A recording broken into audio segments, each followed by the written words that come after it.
গোমতীতে অপহরণ গুঞ্জন ঘিরে চাঞ্চল্য। গভীর রাতেই ত্রিপুরা পুলিশের অভিযানে 2 ওএনজিসি আধিকারিকদের উদ্ধার। অপহরণ কাণ্ড নিয়ে ধোঁয়াশা। ব্যাপক পুলিশি তৎপরতায় চাঞ্চল্যকর অপহরণ কাণ্ডে মধ্যরাতেই উদ্ধার 2 অপহৃত ওএনজিসি আধিকারিক। পুলিশকে দেখে পালিয়ে যেতে সক্ষম হয় অপহরণকারীরা।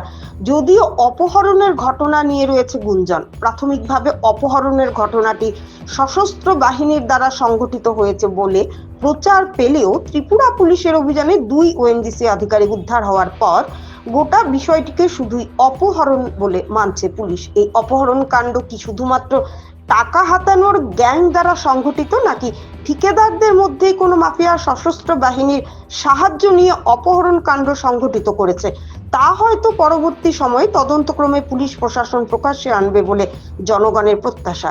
এদিকে রাজ্যের গোমতী জেলার অন্তর্গত শিলাছড়ি থানার আইমারা এলাকায় ওএনজিসি 2 আধিকারিকের রাত আনুমানিক 8:30 নাগাদ অপহরণের গুঞ্জন ঘিরে শনিবার সন্ধ্যা থেকে চাঞ্চল্য ছড়িয়ে পড়ে। খবর ছড়িয়ে পড়তেই এলাকায় ব্যাপক পুলিশি তৎপরতা শুরু হয় এবং সম্ভাব্য বিভিন্ন স্থানে তল্লাশি চালানো হয়। পুলিশ ও স্থানীয় সূত্রে জানা গেছে, অপহৃত 2 ব্যক্তির মধ্যে একজন হিমাচল প্রদেশের বাসিন্দা এবং অপরজন দক্ষিণ ভারতের রাজ্যের বাসিন্দা।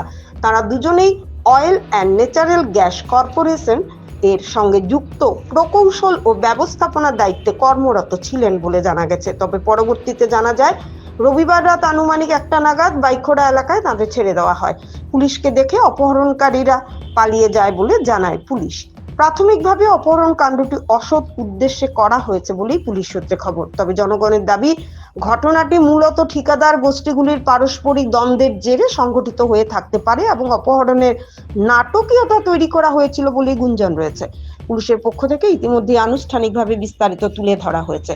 তবে গোটা ঘটনার পেছনে প্রকৃত কারণ খতিয়ে দেখা হচ্ছে বলে প্রশাসনিক সূত্রে ইঙ্গিত মিলেছে। ঘটনাটি ঘিরে এলাকায় উদ্বেগ তৈরি হলেও পরিস্থিতি বর্তমানে নিয়ন্ত্রণে রয়েছে বলে জানা গেছে। কিন্তু অপহরণের পেছনের সত্যিটা এখনো তদন্ত সাপেক্ষ বলেই মনে করছেন জনসাধারণ। ত্রিপুরা থেকে গোপাল সিংহের রিপোর্ট, আসাম প্রাইম নেটওয়ার্ক।